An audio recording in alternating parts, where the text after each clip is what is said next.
Good morning, friends. Today I am going to talk about one of the most important playwrights of the world. In the paper New Literatures, we have a writer, Wally Soyinka, and Wally Soyinka, he has been writing fictions, non-fictions, poetry, but primarily his popularity lies in his creations of drama, plays, which are of utmost importance, not only thematically, but technically as well. Before I begin to talk about the play, the prescribed one, that is The Road, it becomes somewhat necessary to talk about how Wally Soyinka should be perceived. What are the ways to look at him? What are the essential things which are necessary in order to begin with Soyinka? So, there are certain points which I would like to talk in the very beginning. The first is, Soyinka has been a Christian, and as a Christian, he knows Bible very well. He knows the Psalms. He knows Christ, Antichrist, and the mysteries, the philosophical pursuits which are embedded in Bible that are very much known to him. Second thing is, Soyinka, apart from being a Christian, he has his identity rooted in his local indigenous belief system. And the belief system of which he is the part is Yoruba cosmology. It means he has been into the basic determiners of being in Yoruba cosmology, Yoruba world system, Yoruba beliefs make Soyinka a very important figure.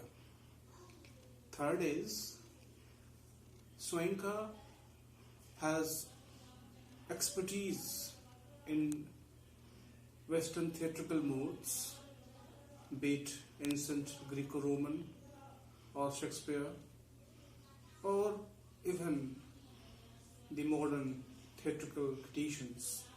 He knows those very well. Next important thing to begin with Soyinka is his historicity. One can't understand Soyinka without putting him into the discourses of coloniality and post-coloniality. The most important thing, the terminology in New Literatures emerges out of this coloniality and post-coloniality. We must know that Nigeria has been a colony to England. It means Nigeria was a colony. So, he has been a strong voice against colonialism. And after Britishers left Nigeria, he is very much vocal to the post-colonial state of Nigeria, which we shall be discussing while we go to the play, The Road. Another important angle of Soyinka is that he has his own acumen, he has his own power, he has his own magical touch, which makes him one of the greatest playwrights of the world. Soyinka should be understood, Soyinka should be studied from these angles. And now I'm going to talk about some more aspects of Soyinka, specifically his relationship with his Yoruba cosmology, Yoruba belief system. So Yoruba belief system contains many gods, deities, divine figures. Olodumare happens to be the supreme deity, supreme god. But the most important and loved one to Soyinka is Ogun. Ogun is the god of creativity as well as the god of war, god of road, god of steel, god of iron, god of destruction. So Ogun becomes a very queer mixture of opposites. He's not having one quality, but he is having so many qualities which are opposite in nature. Ogun has been very important figure because he is one who creates and he is one who destroys. So this creation and destruction both are there in the character of Ogun, and this appeals Soyinka most.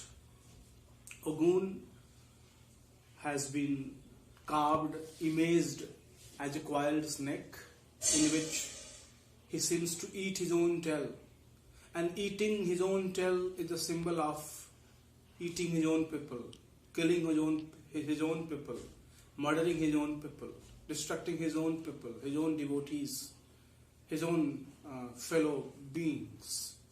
It has been Ogun has been a very important figure, and we shall try to understand his importance in the analysis of the play The Road.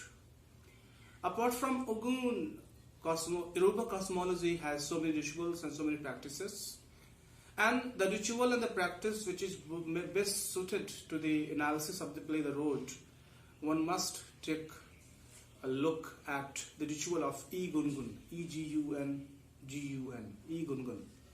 Egungun is a ritual process whereby there is a society, Ifa or Ife, which is a sect society, chosen one. It contains the most strictest observers of Yoruba cosmology, Yoruba belief system. They have the duty to make mask, carving out of the mask with full veneration and respect. And it is the responsibility of the society to choose a person from the Yoruba system who will be putting on the mask of the god in that way. The putting on the mask and the Egungun ritual is a kind of celebration of the favorite deity. Let us say, if one puts on the mask of Ogun and masquerading, performing something on the road, it means he is on his way to appease, to satisfy, to get a favorable response from the god Ogun. So this ritual of Egungun should be understood in the light of certain other theories. A quick affiliation, quick understanding of Egungun with other concepts must be made. So let us talk about Greek theatre, Greek literature. So Greek literature theatre has been taken as a imitation, mimesis, whereby if one has to play, one has to enact GS, one has to imitate GS only, not more than that. Only imitation, not the representation. The representation form came into Bertolt Brecht, whereby one doesn't imitate a character, one simply represents that in all the possible entirety in that way. So this has been the case of Egungun as well, whereby if one puts on the mask, after certain stages, certain steps, the masked man no longer becomes the man who was there before the putting on the mask, but he becomes the mask itself, masked himself, right? So this very concept is very much similar to Indian Sanskrit classical theatrical traditions, whereby putting on the mask is to be the mask itself, the mask himself, the mask herself, if we can define the gender of mask at the same time. So Egungun is a very important ritual, and this Egungun ritual has several phases, but the most important phase which appeals to Soyinka is the phase of Azemo, Agemo. Agemo is that phase where, which translates as fresh dissolution, and Agemo is that phase where the masked man is about to enter, is about to get an entry, is about to transform into the personality, into the God. In that, suppose, what do I mean to say? I mean to say that if somebody has put on the mask of Ram, so in the Egungun ritual process and that phase of Azemo, it would connote that the one who is performing Ram in Azemo phase, he shall become Ram himself. So this is one of the most important, aspect. One of the most important aspects which you must keep in mind to make an understanding of Soyinka and display the road. Soyinka's Oriba cosmology believes in three worlds: the unborn, the living, and the dead world in that way. And the most important thing, these three worlds, that is unborn, living, and the dead, they are not hierarchical. They are not having strict boundaries or barriers. Anybody can make an entry into any of these worlds without much restrictions in that way. I shall not talk of this much, but I have to talk about the fourth stage, which has been one of the most important writings of, most important concepts of Soyinka, where he conceives fourth stage to be the real reason for the tragedy to happen. And in this connection, I would like to take you to one of the famous writings of Friedrich Nietzsche, The Birth of Tragedy. In The Birth of Tragedy, Friedrich Nietzsche talks about Greek tragedy, where he says that Greek tragedy emerges out of war between two opposing forces, Apollo and Dionysus. Apollo being the symbolical representations such as representations of qualities such as calmness, contemplative state of being, sophisticated, order, and Dionysus being destructive, being chaotic, being disorder in that way. When these two opposite forces come together, there is tragedy. But in these descriptions, we have one thing clear: binary opposition, where Apollo stands for certain features, Dionysus stands for certain features. They don't contain vice versa. I mean, Apollo shouldn't contain the features of Dionysus, and Dionysus shouldn't have the features of Apollo. This is what we understand about Greek tragedy. When it comes to Soyinka just blurs this. He just distorts this. And his fourth stage is just the distortion of this binary opposition. And this fourth stage is very much similar to the collective conscious, personal conscious, unconscious, collective unconscious of Jung, and that is unconscious mind, where the things are chaotic, and within one's own psyche, one can have the elements of destructive forces. The tragedy, the destruction doesn't lie outside.